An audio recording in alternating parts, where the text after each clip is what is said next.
누가복음 20장 19절부터 26절까지의 말씀을 공독해 드리겠습니다. 서기관들과 제사장들이 예수의 이 비유는 자기들을 가리켜 말씀하심인 줄 알고 즉시 잡고자 하되 백성을 두려워하더라. 이에 그들이 엿보다가 예수를 총독의 다스림과 권세 아래에 넘기려 하여 정탐들을 보내어 그들로 스스로 의인인 채 하며 예수의 말씀을 책잡게 하니 그들이 물어 이르되 선생님이여 우리가 아노니 당신은 바로 말씀하시고 가르치시며 사람을 외모로 취하지 아니하시고 오직 진리로서 하나님의 도를 가르치시나이다. 우리가 가이사에게 세를 바치는 것이 옳으니까 옳지 않으니까 하니 예수께서 그 관계를 아시고 이르시되 데나리온 하나를 내게 보이라. 누구의 형상과 글이 여기 있느냐? 대답하되 가이사의 것이니이다. 이르시되 그런즉 가이사의 것은 가이사에게 하나님의 것은 하나님께 바치라 하시니 그들이 백성 앞에서 그의 말을 능히 책잡지 못하고 그의 대답을 놀랍게 여겨 침묵하니라. 아멘.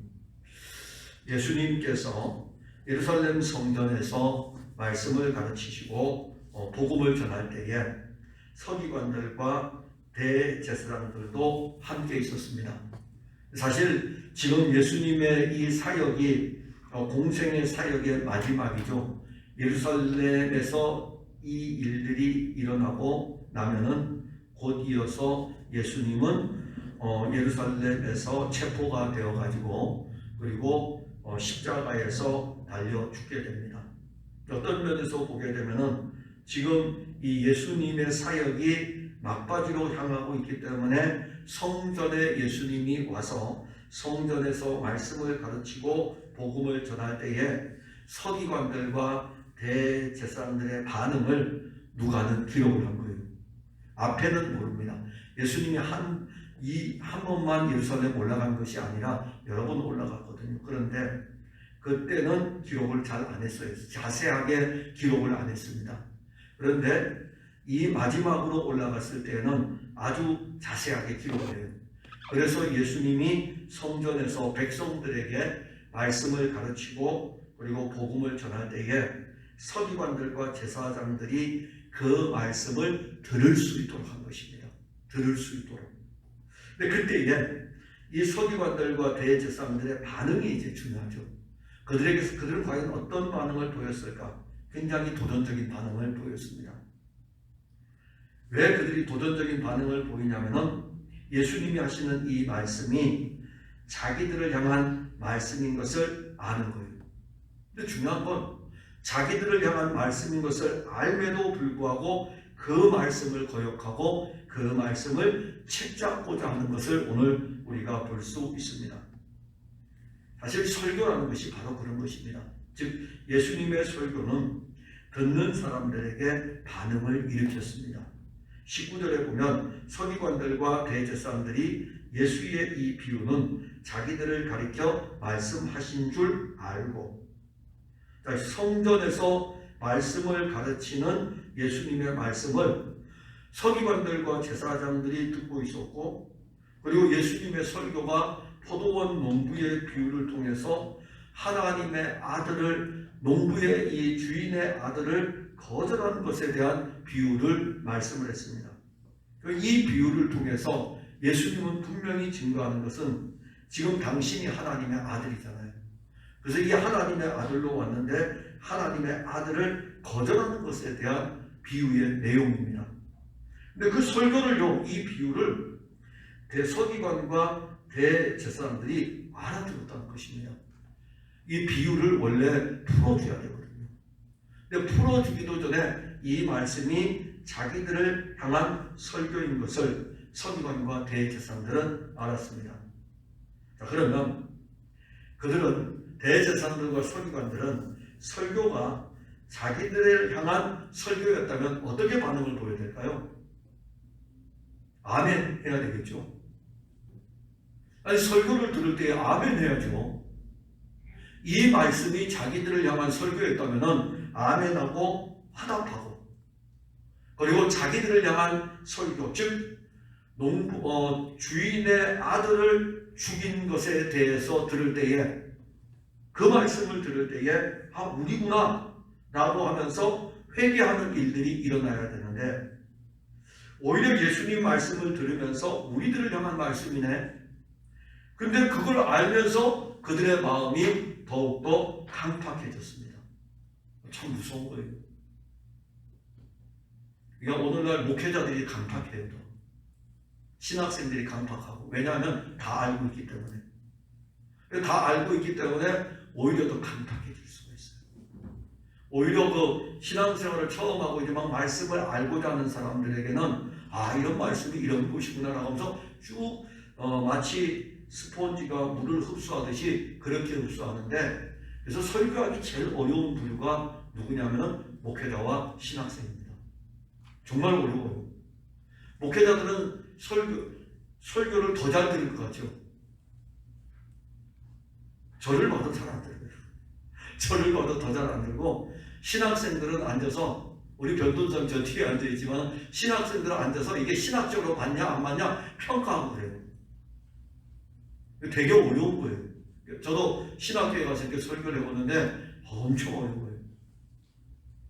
누가 그렇게 만드는 것인지는 모르지만은, 서기관이라고 하면은 그 당시에 하나님의 말씀을 기록하는 사람들이고, 대제사장이라고 하면은 사실 종교적으로 유대 종교의 아버지 역할인데, 그들에게 자기들을 향한 이 말씀이 전해지면 돌이켜 회개하는 일들이 일어나야 되는데 오히려 말씀을 들으면서 더 강팍해졌습니다.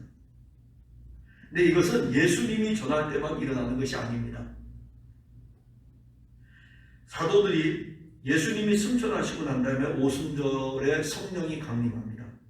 그리고 이제 사도들이 예수 그리스도의 복음을 전합니다. 그래서 사도행전 4장 1절과 2절에 보면 사도들이 백성에게 말할 때에 제사장들과 성전 맡은 자와 사두개인들이 이르러 예수 안에 죽은 자의 부활이 있다고 백성을 가르치고 전하는 것을 싫어했다. 예수님의 부활을 전하고, 그리고 예수님의 부활을 전할 뿐만 죽은 부활을 전하면서 예수 안에 죽은 자들도 부활할 것이라고 하는 전하는 것. 이게 초기 기독교 공동체의 중요한 말씀입니다. 초기 기독교 공동체의 가장 중요한 말씀은 예수의 십자가와 예수의 부활이었어요. 근데 특히 사두개인들은 받기가 되게 어렵겠죠. 그런데 성전 맡은 자들하고 서기관들도 거기에 동조를 해가지고 예수의 부활에 대해서 전하는 것을 싫어했어요. 받아야 되는데, 원래 그들이 받아야 되는데 싫어합니다. 사도행전 7장 54절에 가면 스데반이 설교를 할 때에 사람들은 설교를 들으면서 마음의 찔림을 받았어요. 구약의 성경을 쭉 풀어가지고 사도 스데반이 설교를 합니다. 그래서 여러분들이 구약의 성경을 한눈에 보면서 쉽게 이해할 수 있는 구속사는 사도행전 7장이에요. 그냥 사도행전 7장 스데반의 설교만 쫙 보면 그 구약에 나오는 모든 사건들을 통해서 누구에게로 가고 있냐면 예수 그리스도에게로 가고 있습니다. 그렇게 가는데 그들 안에서, 설교를 듣는 사람들 안에서 어떤 게 일어나면 마음의 찔림이 일어납니다. 자, 마음의 찔림이 일어나면 어떤 일이 일어날까요? 근데 그때에 스데반의 설교를 듣던 사람들에게서는 이를 갈았습니다. 이런 일들이 일어납니다. 사도행전 5장 42절에 보면 사람들의 반응이 예수 그리스도에 대해서 거절하고, 그리고 그리스도가 전해지는 것에 대해서 도전하고, 그리고 막 거역할지라도 사도들은 날마다 성전에 있든지 집에 있든지 예수는 그리스도라고 가르치기와 전도하기를 그치지 아니하니라. 이거 가르쳐야 돼요. 제가 우리 교회에서 왜 예수는 그리스도라는 것을 가르치는 것을 중요한 것으로 여기냐면, 예수가 그리스도인 것이 믿어져야 되는 거예요. 예수님의 이 놀라운 기적의 행사를 통해서 예수님은 기적을 행하시는 분이야. 예수님은 병든 자를 고치시는 분이야. 왜? 예수님이 그 일을 하시는 것은 예수님 그분이 우리와 같은 몸을 입었지만 그분이 하나님의 아들 그리스도라는 것을 알려주는 거예요. 그래서 사도들도 예수는 그리스도라고 집에 있든지 성전에 있든지 날마다 가르치기와 전도하기를 그치지 아니했습니다. 우리는 우리 교회도 그렇고 우리 어렸을 때 그러잖아요. 다윗의 이야기도 많이 듣고 아브라함의 이야기도 많이 듣고 야곱의 이야기도 많이 듣고 특히 요셉의 이야기도 많이 듣고 얼마나 많이 듣습니까? 성경에 나오는 영웅들이 얼마나 많습니까? 그 아이들을 그런 영웅으로 키우라고 성경을 이야기를 해주면 안 되고 그 영웅들이 바라본 예수를 알려줘야 돼요. 그 영웅들이 바라본 예수. 그래서 히브리서 11장에 우리 변전사님 요즘 하고 있지만은 히브리서 11장에 나오는 믿음의 영웅들이 누구를 바라봤습니까? 믿음은 바라는 것들의 실상이요. 1장부터 10장에 나오는 실상이 누구냐 이겁니다. 예수님 아닙니까? 그런데 1장부터 10장을 살았던 11장을 살았던 이 인물들은 누굽니까? 구약의 인물들 아닙니까? 이 구약의 인물들이 실제로 본 대상은 누구입니까? 실상은 누구냐 이거예요. 예수님 아닙니까? 그래서 1장부터 10장까지 기록해 놓은 것 아닙니까? 그러면 아브라함을 통해서도 누구를 알려줘야 돼요? 예수님. 다윗을 통해서도 예수님을 알려줘야 돼요. 예수는 그리스도라고 가르치기와 전도하기를 교회는 계속해야 돼요. 어떤 사람들은 설교를 들으면서 자기의 종교적 관행을 버리지 못하고 그 자기의 종교적 관행에다가 예수를 끼워 맞추려고 해요. 예수님의 말씀을 끼워 맞추려고 합니다. 그러다가 그 말씀이 자기의 종교적 관행과 맞지 않으면 서기관과 대제사장들처럼 예수님 말씀에 대해서 도전하고 거역합니다. 이러한 신앙인들이 오늘날 교회에 많이 있습니다. 그래서 신앙이 안 자라는 거예요. 신앙이 안 자라는 것은 지금 여기 오늘 나오는 서기관과 대제사장의 모습을 교인들이 다 가지고 있기 때문에, 아니 우리들도 가지고 있어요. 저도 가지고 있고. 신앙이 안 자라는 건 그것 때문이에요. 서기관들이 구약의 말씀을 모르겠습니까? 대제사장들이 구약의 제사를 모르겠습니까? 그들이 모르는 것은 구약의 말씀이 가르치는 분을 지금 앞에 두고도 모르는 것이고, 제사를 통해서 제사의 실제가 바로 앞에 있는데 그걸 보지 못하는 것이지, 구약에 대해서는 누구보다도 잘 압니다. 그리고 그들이 오랫동안 태어나면서부터 지금까지 가지고 있던 자기들의 이 종교적 관행을 가지고 예수님이 하시는 말씀을 받는 거예요. 받으니까는 맞지 않는 것에 대해서 어떻게 합니까? 거절하고. 그리고 거절할 뿐만이 아니라 때로는 도전하는 것입니다. 우리가 만일 이러한 신앙을 가지고 있다면 잘하지 않아요. 참 잘하지 못하는 신앙이 교회 안에 많은 것은 바로 이런 요소 때문입니다. 목회자는 끊임없이 말씀이신 그리스도를 계속 풀어가면서 공급을 해주지 않으면 깨트리는 역할을 해야 되죠. 근데 그것도 목회자가 깨트릴 수 없어요. 말씀을 바르게 선포하면 이 말씀과 일하시는 분은 주의 영이기 때문에 그 영이 말씀을 가지고 성도들을 깨트리는 것입니다. 또 하나는 예수님의 설교에 대해서 오늘 도전하는 무리들을 보게 되면 무엇을 기준으로 삼냐 하면은 예수님의 말씀을 자기의 영적 기준으로 삼는 게 아니라 자기의 의를 영적 기준으로 삼는 겁니다. 예수님 설교를 들은 서기관과 대제사장은 그 설교가 자기들을 가리키는 것을 알고 있었어요. 그래서 예수를 잡으려고 했습니다. 그런데 성전에 백성들이 쭉 있는 거예요. 백성들이 있기 때문에 예수님을 잡지 못했어요. 백성들 때문에 예수님을 잡지 못했는데 포기한 게 아니에요. 예수님을 잡으려고 기회를 엿보고 있었어요. 그리고 그 기회를 엿보기 위해서 예수님 주변에 누구를 두었냐면 정탐하는 사람들을 두었어요. 언제든지 이 예수님을 짓잡기 위해 가지고 주변에 정탐하는 사람들을 두었습니다. 우리들의 영적인 생명이 약화되면 일어날 수 있는 부분입니다. 즉 그리스도의 이 생명의 말씀을 믿음으로 받아 누리지 못한다면 오히려 예수님의 말씀을 자기들의 종교적인 이런 모습과 딱 비교하여 볼 때에 우리하고 같지 않은데, 그래서 공박하려고 합니다. 이 사람들은 예수님의 말씀, 그 설교가 말씀 자체가 생명이고 말씀 자체가 능력이고 말씀이 일하는데, 책 잡기 위한 목적으로 말씀을 이렇게 보고 예수님의 말씀을 지금 듣고 있거든요. 잘못된 게 뭔가, 예수님 입에서 나오는 것 중에 잘못된 것을 딱 찾으려고 지금 보고 있는 거예요.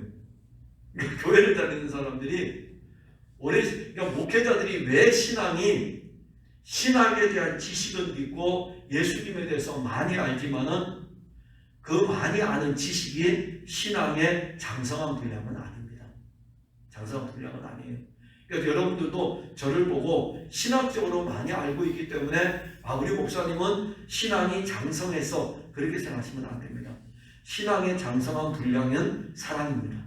사랑이에요. 율법의 사랑이 아니라 복음으로 나타나는 사랑입니다. 믿음과 소망과 사랑, 그 중에 제일은 사랑이다. 믿음과 소망은 사랑으로 나타나는 거예요. 그래서 우리가 종교개혁자들 보게 되면은, 루터나 칼뱅이나 이런 사람들 보게 되면은 신학이 굉장히 뛰어납니다. 뛰어난데 사랑이 굉장히 풍성했어요. 우리는 종교개혁에 그분들의 신학적인 원리들을 연구를 많이 하지만, 그분들이 교회를 세워가지고 교회 운동을 할 때에 교회를 통해서 펼쳤던 사랑은요, 굉장히 풍성했습니다. 심지어 깔뱅 같은 경우에는 피난민들 그때는 전쟁도 많이 일어났어요. 그 전쟁의 피난민들을 위한 구휼처도 마련하기도 하고, 루터 같은 경우에는 중세시대에 많이 어려우니까는 학생들을 공부시키기 위해 가지고 학교도 세우고, 어려운 사람들을 위해서 오늘날 마을 금고를 만들어서 돈을 빌려주기도 하고, 그들이 일어설 수 있도록, 그게 다 교회를 통해서 이루어졌던 일들이에요. 그게 사랑이에요. 그게 사랑입니다. 사실 신앙이 그 사람이 성장하느냐 하지 못하는 것은 우리가 다른 걸로 볼 수는 없잖아요. 신학의 지식으로 평가하면 안 됩니다. 사랑이에요, 사랑. 그런데 이 말씀이 우리 안에서 생명이면 이 생명이 우리 안에 자라서 기준이 되고 성장하여 가고 그리스도의 장성한 분량에 이른다는 것은 그리스도가 기준이라는 것입니다. 그리스도에게까지 자라가는 거예요. 범사에 그에게까지 자라가는 것입니다. 이게 기준이에요. 그러니까 내가 기준이 아닙니다. 그런데 오늘 여기 보게 되면은 스스로 의인인 채 하며, 지금 정탐자들은 예수님을 이렇게 정탐하면서 책 잡으려고 하는데, 어떤 사람들이냐면 예수님 앞에 자기들을 나타낼 때에 자기들의 의를 표준으로 삼고 있는 거예요. 그리고 자기들의 의를 표준으로 삼으면서 하나님의 아들조차도 거기에 맞추려고 하는 것입니다. 우리가 이런 신앙은 겉보기에는 굉장히 좋은 것 같아요. 하나님에 대하여 자기의 의로 열정적이기 때문에 더더욱 그렇게 비칠 것입니다. 그런데 이러한 사람들에게는 예수님의 말씀이, 설교가 자리 잡을 수가 없습니다. 자기 의가 있기 때문에. 그래서 본문 20절에 보면, 이에 그들이 엿보다가 예수를 총독의 다스림과 권세 아래 넘기려 하여 정탐들을 보내어 그들로 스스로 의인인 채 하며 예수의 말을 책잡게 하니, 즉 자기 스스로 의인이 되어 있는 사람들은 예수님의 말씀을 믿음으로 받으려는 사람들이 아닙니다. 오히려 예수님의 말씀을 책잡으려고 할 뿐이에요. 왜냐하면 내가 의인이니까. 내가 스스로 의인이 되었으니까는 예수님의 말씀을 자기가 평가하는 거예요. 자기가 평가해가지고 예수님의 말씀에 대해서 자기에게 맞으면 자기가 받아들이고, 자기에게 맞지 않으면 거절하는 것입니다. 이게 무서운 것이죠. 그리고 그들은 자기들의 의가 기준이 되어 있기 때문에 예수님 말씀도 자기들에게 맞아야 돼요. 그렇지 않으면 예수님의 어떤 문제들을 끄집어내려고 하는 것입니다. 이런 교인들이 교회에 있다고요. 이런 교인들이. 예수님 주변에도 지금 이런 일들이 일어나는데, 불완전한 공동체인 교회는 사실 불완전한 공동체예요. 죄인들이 모여있기 때문에. 그래서 그리스도의 구속의 은혜가 아니면 교회는 존재할 수가 없습니다. 그래서 교회는 끊임없이 영적인 전투를 하는 것입니다. 이 교회 안에 어느 누구도 온전한 사람은 없습니다. 그럼에도 불구하고 오늘날 교회 안에는 스스로 의롭다고 하는 사람들이 판결자가 되고 판단자가 되어 있습니다. 그리고 말씀도 자기 기준으로 해석을 하고 자기 기준으로 받아들입니다. 정탐하는 자들이 오늘 예수님의 말씀을 책잡으려고 하는 행동이 어떤 행동입니까? 로마 제국에 세금을 바치는 부분에 대한 것입니다. 좀 엉뚱하지 않습니까? 좀 엉뚱하잖아요. 왜 뜬금없이 예수님에게 로마의 세금을 바치는 문제를 거론하고 있을까요? 예수님이 전한 것이 하나님의 나라입니다. 하나님의 나라예요. 그러니까 가장 걸릴 수 있는 부분은 로마 제국과 대치하게 만드는 거예요. 자, 유대인들하고 대치는 이미 돼 있어요. 안식일 문제가 계속 대치돼 있었어요. 그 다음에 나를 본 자는 아버지를 보았다고 했기 때문에 신성에 대한 문제도 대치돼 있어요. 제사함을 받았느니라 사제의 선언하는 것은 하나님만이 하실 수 있는데 이 문제도 지금 대치가 되어 있다고요. 그러니까 유대 종교하고는 안식일과 신성에 대한 문제로 예수님하고 유대 종교하고 지금 대치가 되어 있어요. 근데 대치가 안 되어 있는 게 뭐냐면 로마 제국하고예요. 그래서 이 대제사장들과 서기관들이 어떻게 하면은 총독에게 이 예수를 넘길 수 있을까? 이 총독은 로마인입니다. 총독에게 넘기려면은 로마 제국의 불손한 사상을 이야기해야 돼요. 로마 제국의 불손한 사상을 지금 끄집어내야 되기 때문에 예수님에게 로마 제국의 세금을 바치는 것이 가합니까? 불가합니까? 이렇게 묻는 거예요. 자, 그런데 예수님은 여기에서 가하다. 그러면 누구의 공격을 받을까요? 유대인의 공격을 받겠죠. 불가하다면요 로마 제국에 고발하겠죠. 그야말로 예수님은 지금 진퇴양난이에요. 우리 같으면 거기에 대해서 답하기가 어려울 것입니다. 그런데 예수님은 이 부분에 대해서 말씀하실 때에 23절에 보면 예수께서 그 관계를 아시고 그들이 어떤 의도로 지금 물어보고 있는지를 아신다는 것입니다. 간혹 가다 보면은 목회자들에게 성도들이요 목회자들을 골탕 먹이기 위해서 그렇게 물어보는 경우가 있어요. 근데 정말 죄송하지만 목회자는 예수님이 아니기 때문에 그 관계에 넘어가기도 해요. 그러면 또 그렇게 관계를 쓴 사람은 우리 목사님은 그것도 모르고 말이야 그렇게 이야기도 합니다. 어쩔 수 없어요. 목회자가 뭘 예수님도 아닌데 하나님의 아들이 아닌데 어찌 다 알겠습니까? 근데 이 정탐하는 사람들은 잘못 골랐어요. 지금 예수는 하나님의 아들이신데요. 그런데 그들은 관계를 써서 예수님을 책잡으려고 하는 것입니다. 예수를 총독의 다스림과 권세 아래 넘기기 위해서. 그래서 생명을 전하는 예수님을 책잡기 위해서 로마 제국의 세금의 문제를 거론하고 있는 것입니다. 예수님은 그 관계를 알고 있었고요. 예수님께서는 자기 의에 빠진 채 자기의 의로 예수님을 판결하는 사람들에 대해서 그들이 예수님의 말씀을 어떻게 들으며 그 마음에 어떤 관계가 일어나고, 그러니까 말씀을 들으면 아멘하고 그 말씀이 그들 안에 믿음을 일으켜야 되는데 이 사람들은 말씀을 들을 때부터 이미 예수를 하나님의 아들 그리스도로 믿지 않기 때문에 이들 안에서는 이 말씀이 어떻게 하면은 예수님을 책잡을까 이런 방향으로 가고 있는 것입니다. 오늘날 그리스도인들은요 스스로 의로운 채 하면서 자기의 의로 예수님의 말씀을 책잡으려고 하는 일들이 교회 내에서 일어납니다. 그래서 자기 의를 많이 드러내요. 예수님은 이렇게 했는데 왜 우리는 못하느냐? 그거 그렇게 해야 될 문제가 아니에요.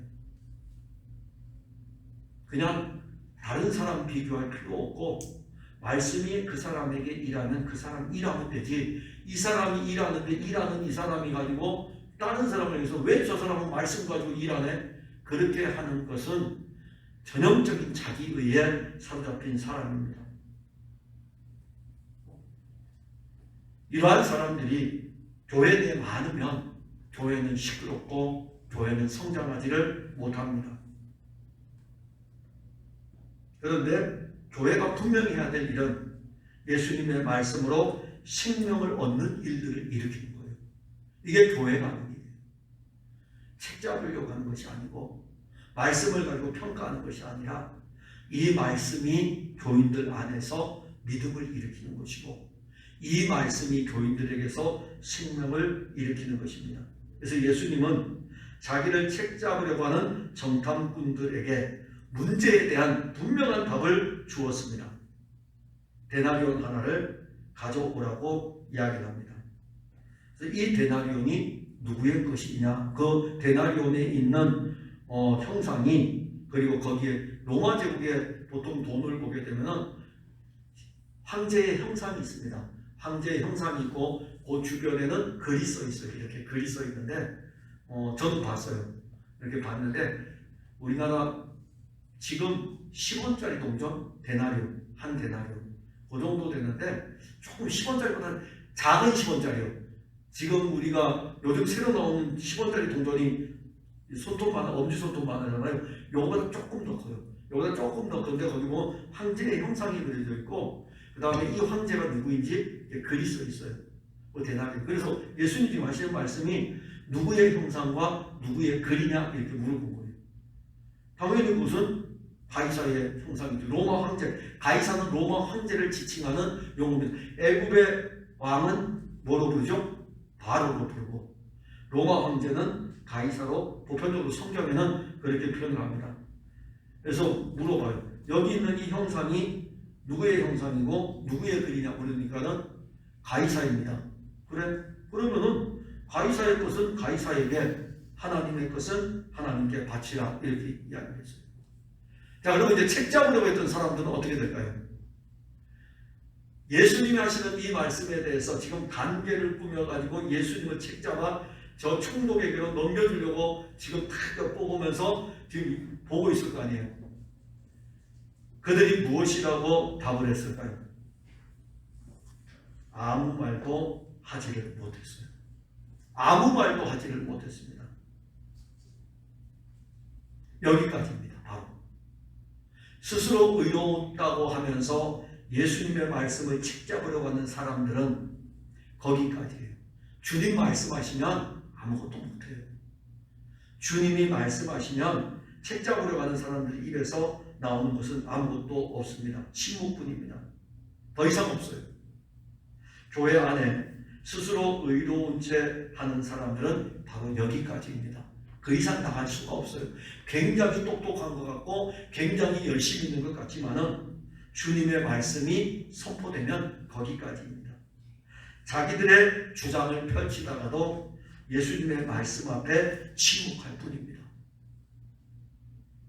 근데 우리가 이 예수님의 말씀을 들을 때에 참 신앙은 침묵이 아니라 이 생명의 말씀을 가지고 하나님을 찬양하는 것입니다. 이 생명의 말씀을 가지고 온 하나님의 아들을 찬양하는 거예요. 호산나 다윗의 자손으로 오시는 이여, 호산나 다윗의 자손으로 오시는 이여라면서 예수 그리스도를 찬송하는 것이 성도의 당연한 비결입니다. 대제사장을 노래하고 아니면은 서기관을 높이고 그러는 것이 아니고 자기의 의를 드러내는 것이 아니라 말씀이신 그분이 말씀하실 때에 그분의 말씀을 받으면서 그분을 찬송하는 것이 참 신앙인 것입니다. 그리고 이 말씀은 우리 안에서 그렇게 일으켜요. 주 예수의 말씀이 우리 안에서 믿음을 일으키면 이 믿음은 우리 안에서 침묵하는 것이 아니라 소리 지르는, 그리스도에 대해서 소리 지르고 그리스도에 대해서 찬송하고, 그래서 이사야 선지자의 글에 의하면 이 백성은 나의 찬송을 위하여 내가 지었고 만들었느니라 되어지는 거예요. 여러분들이 찬송을 부를 때에 사실 어떤 면에서 보게 되면 찬송을 힘있게 부릅시다 라고 하는 이 자체는 참 교인들이 아직도 영적으로 많이 자라지 못해서 그래요. 찬송은 당연히 힘있게 불러야 돼요. 아니 여기 남자분들 몇 분이 없는데 군대 가서 군 가는 막 목이 터져라고 부르는데 왜 찬송을 힘있게 안 부릅니까? 찬송을 힘있게 불러야 돼요. 그래서 그런데 목소리만 큰 게 아니라 그 찬송을 부를 때 찬송과 가사를 생각하면서 힘있게 부르는 거예요. 왜냐하면 이 백성은 나의 찬송을 위하여 내가 지었고 만들었기 때문에 자랑할 게 무엇이 있겠습니까? 침묵하지 마시고 찬송하는 거예요. 말씀이 우리 안에 일할 때에 아멘 하는 것이고. 사랑하는 성도 여러분, 설교를 들을 때에 여러분들 안에 그리스도를 대적하는 도전, 어떤 거역하는 도전하는 세력이 우리 안에 꿈틀거립니까? 그러면 우리도 모르는 사이에 기독교 종교인으로 가고 있는 것입니다. 여러분들을 고쳐줄 분은 딱 한 분밖에 없어요. 말씀이신 그리스도가 여러분들을 붙들고 가야 되는데 그 은혜를 여러분들이 구해야 됩니다. 그러니까 성도는 끊임없이 은혜를 구해야 돼요. 끊임없이. 그리고 주님은 끊임없이 은혜를 우리에게 공급하여 주시는 분이십니다. 그리고 그 말씀의 은혜로 여러분들은 침묵하지 마시고 그리스도를 찬송하면서 생명의 찬송을 하면서 믿음의 삶을 살아가야 할 것입니다. 기도하겠습니다. 하나님, 은혜와 사랑을 감사합니다. 주 예수 그리스도, 그 이름은 영원한 생명의 이름이며 예수님은 영원한 생명의 실제이십니다. 그러나 당시의 유대 종교, 가장 하나님을 잘 믿는다고 하는 그룹이었던 대제사장과 서기관들은 예수님의 말씀을 받고 알았을 때에 자기들을 향한 말씀인 것을 알고 회개하고 돌이켜 예수님께로 나아가는 것이 아니라 오히려 예수님을 거역하고 예수님을 도전하고 예수님을 책잡아 로마의 총독에게 넘기려고 하였습니다. 만일 우리가 지금 그렇게까지 패역한 상태에 있다면 주 예수께서 우리를 긍휼히 여겨주셔서 생명의 말씀으로 우리를 변화시켜 주시고 그 생명의 말씀이 우리를 이끌어 말씀이 우리 안에서 일하는 것을 알고 그리스도 예수를 누리고 믿음이 자라가도록 도와주옵소서. 그리하여 우리는 책잡으려고 예수님 말씀을 듣는 것이 아니고 우리의 의를 드러내기 위해서 예수님의 말씀을 가지고 가는 것이 아니라 이 예수의 말씀으로 말미암아 우리 안에서 찬송이 울려 퍼지기를 원합니다. 우리를 그 말씀으로 이끄시고 그 말씀으로 주 예수를 찬송하는 데까지 이끌어 주옵소서. 예수님 이름으로 기도하옵나이다. 아멘. 341장